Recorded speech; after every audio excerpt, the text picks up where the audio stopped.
Good evening, Nerd French Eifer here, as always, and welcome to the next episode of EiferRates.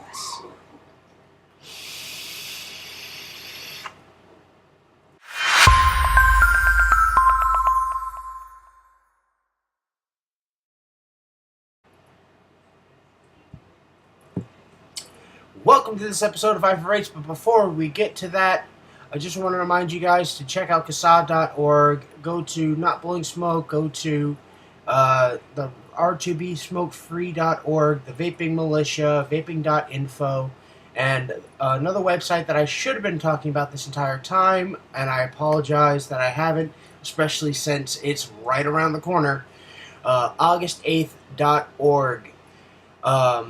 Go do all the calls to action there, because if we don't do something about these deeming regulations as they stand, none of this will mean anything. Not a damn thing. Anyway, after this quick little vape right here, we're going to get right to the actual video.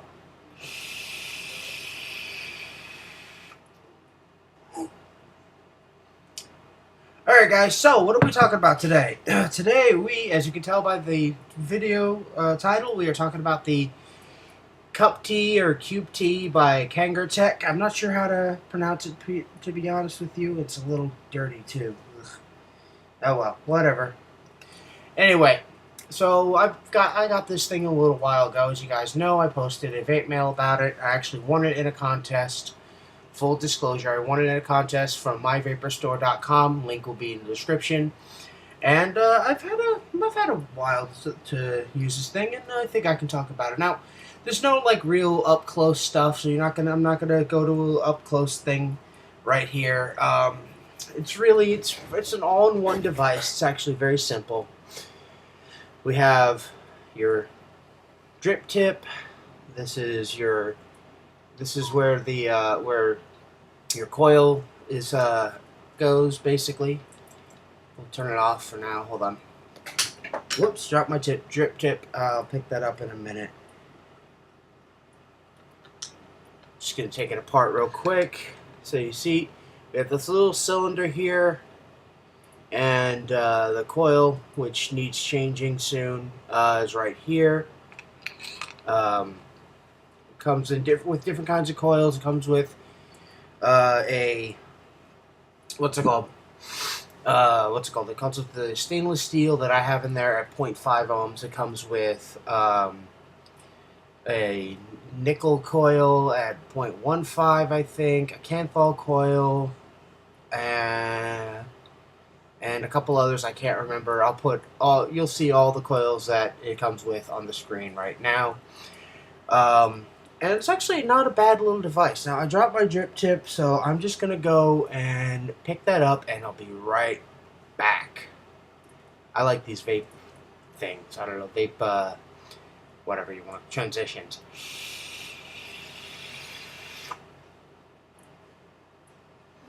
Alright guys, and look, my cat Gabriel has decided to join the video.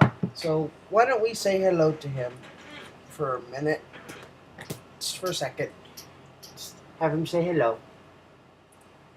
He's like, no, Daddy, I don't want to be held right now. Hi.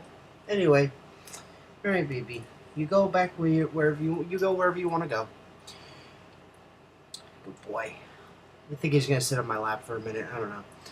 Anyway, so you saw how this thing works. It's pretty simple. I think it's 4 clicks or 5 clicks to turn on. It's 1, 2, 3, 4, 5. Yeah, 5 clicks to turn on.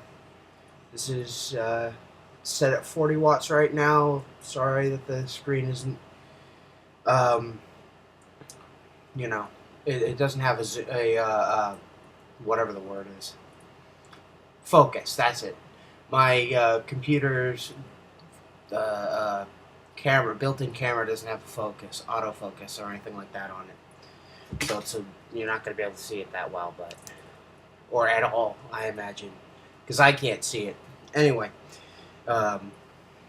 so set at 40 watts right now. It's a single 18650 device, which here is the battery release. You just push that down like that. Battery comes right out. You want to use nice, safe batteries in here. These are batteries I saw Grim Green. There we go. Grim Green using. They're pretty good, actually. They last really long. Even though I'm a bit of a chain vapor, they last a pretty long time. And they're nice. But anyway, that's not the point of this video. The point of this video is this little device right here. It has a 5 mil capacity. You see right there, there's a max fill line. You don't want to fill past that line. Otherwise, you could possibly have flooding. It's to reduce the possibility of flooding. I have never had any flooding issues, like no spitback issues or anything like that. I have noticed one thing with this thing, though. This is going to be probably one of the only two of the only cons I have with this thing so far, is when you add more liquid in there, even if you don't go past that fill line, or when you first fill it up.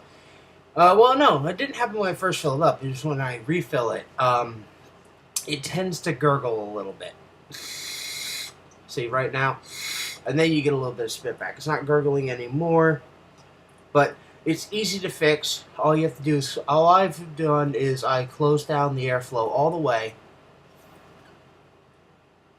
And then just dry pull. And then I'll open it back up to where I like it. Normally it's full open, but I've been liking it about halfway closed so far. And it's easy to adjust the airflow. You got this little ring on top right where you tighten it down so you can use it. Oh, it's not tight enough. You hear that? That's a little bit of gurgling. So just go.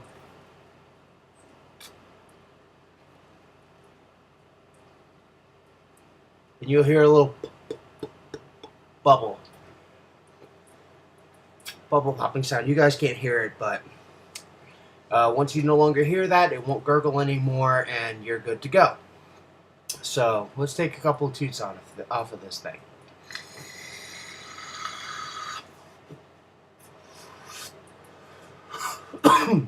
Excuse me.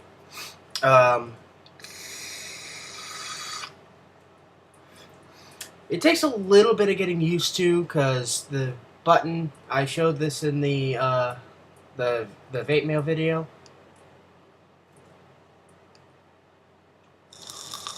See? It took a second. It takes about a second or so before it actually fires. Maybe like a half a second.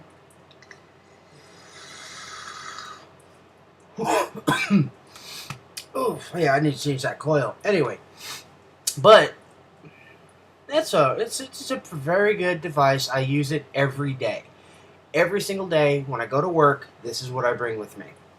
This has become my my home rig. And by the way, yes, that is the Recoil RDA by Grim Green and Homeboy OC. There was supposed to be a vape mail video for that, but I'm filming this on my computer because I'm having trouble again with my really old, out-of-date iPod. So, anyway, so sorry for the lack of vape mail video for that, but it's awesome. I'll be doing a review of that probably within another week or so. So, on to this thing. The pros, and I'm going to do the pros and cons of this thing right now, and then I'll get to the actual rating of it. Pros are its size. It's not a very big mod. It's I don't really have I actually have a similar shaped mod. We'll compare it to my IPv5. It's about the same size as the IPv5, but it is comparatively shorter. There we go. See? About the same size as the IPv5. Sorry, I had to get a cat down. I didn't want him walking across and knocking everything over. But it's shorter. It's about the same thickness, roughly. It's a little thinner than the IPv5. Um, but it's a very good mod. It fits in your pocket nice. You can carry it around all day, not worry about it. Um, the button is a little... How do I put it? The button is a little too easily pushed, so you have to make sure it's off when it's in your pocket, or you might accidentally fire it if you're bending over or whatever. Which I found if I have to pick something up, I got to bend over to pick it up, and it's not on. It might fire when it presses up against my leg in my pocket. But that's all right. It's easily remedied. You just turn it off. Not a con at all. Now, anyway, back to the pros. The pros of this thing is the size, the 5 mil capacity, which lasts me at least 2 days or so of heavy vaping, even on the 0.5 ohm coil, and it's got great flavor and great vapor production.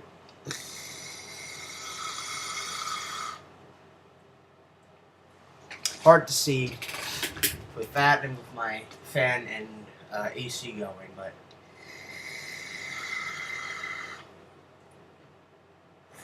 pretty damn good vapor production for such a small mod and a single 18650 mod. Now the cons are there's only really another pro for it is how easily it is adjustable. Even adjusting your mode is really easy. It's 3 clicks. And then it goes to, now it's on nickel mode for temperature control. Another 3 clicks puts it to titanium, which is another coil type, obviously. Another 3 clicks, it is on stainless steel, which is what I have in here.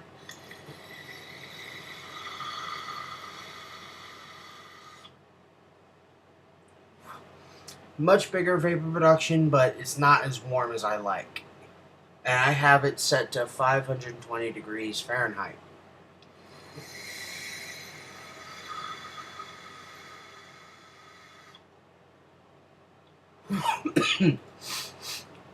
Which it goes from, let's see, real quick, let's find out.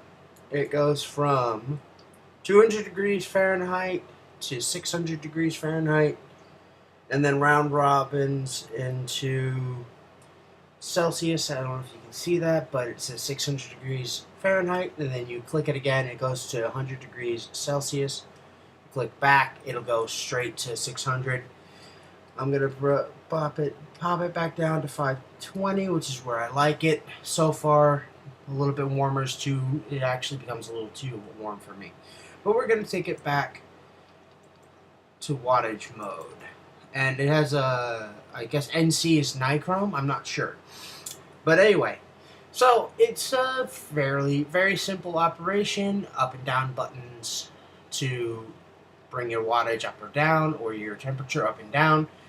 And I like it. It's very sturdy. It's fallen a couple of times. It's had a couple of spills. So it's passed the Eifer test. But on to the cons. There are really only 2 cons with this thing. And one of them is, actually there's 3. That drip tip comes out a little too easily for my liking. I don't like how easily that drip tip comes out. Because sometimes I'm fiddling with stuff and I go like that. And I worry that the drip tip, see, it almost popped out. It almost popped out just from me going like that.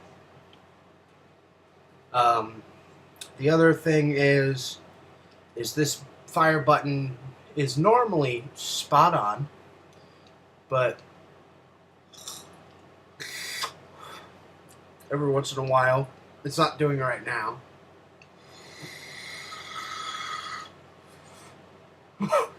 If the screen turns off, every once in a while, you hit that fire button and nothing happens.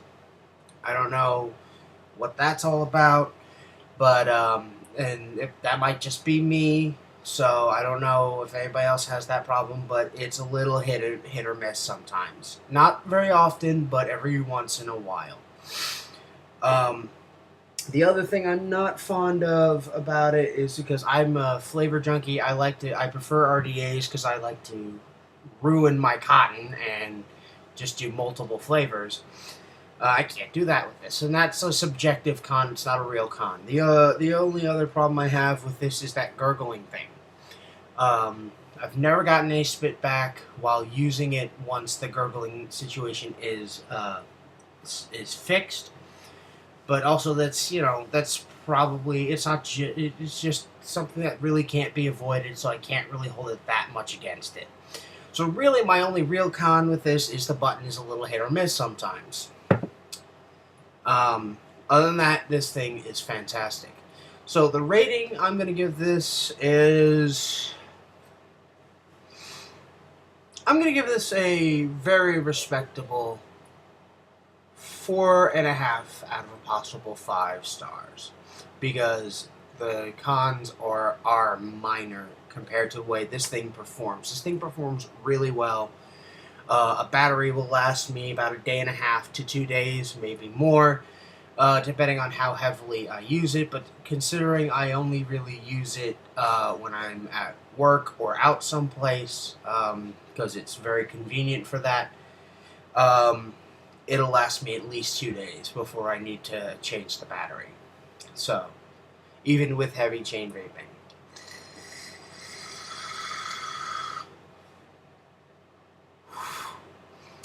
So, yeah, it's a very good device. I would highly recommend it if you're looking for a device.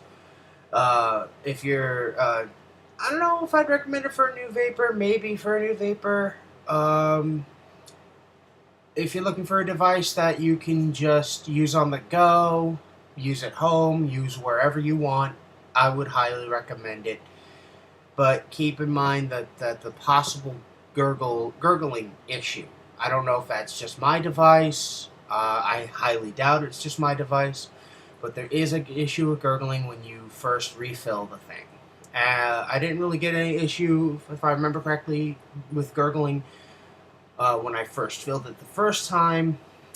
But every refill after that I've had a little bit of a gurgle problem. And that's no good. But it is what it is. There's no such thing as a perfect device. So I really would recommend it. Just keep an eye out on that. And on the hit or miss button. Because it can be kind of a pain in the rear end. Anyway, well, no, more of an annoyance. It's a little annoying when you press the button, you're like, okay, why isn't it firing?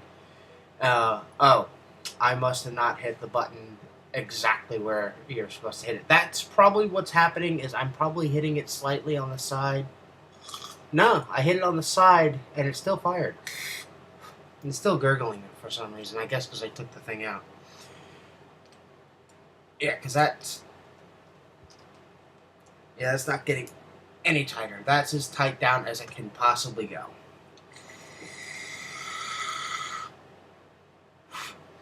But overall, it's a very good device. I would recommend it to, pretty much anybody. New vapor, experienced vapor.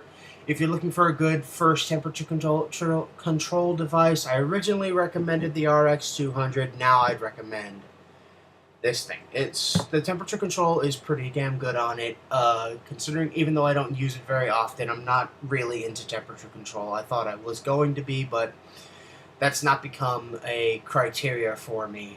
I know there are a lot of people out there who are all about the temperature control. It's just not my thing. I mean, I like it every once in a while. I might try it out. I'll try the temperature control out on any device that I get if it has it, but it's not that important to me. Anyway, before we get going, I'm going to remind you guys to please check out CASA.org, follow the calls to action, as well as R2B Smoke-Free .org and August8th.org. Do that every day until you can't do it anymore, because that's what I've been doing. Alright, so I'm actually going to do a dual vape for you guys. Why not? Nope. accidentally hit the button. We're gonna do a dual vape for you guys for the last couple of vapes for the video.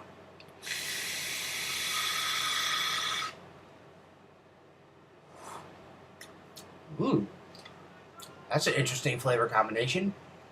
I have in my RDA, I've got some Dewy Boba, and in the CupTi, I have what's it called? Yig by Grimcult. It's a pretty neat, pretty nice flavor combination. Anyway, one more dual toot for you guys.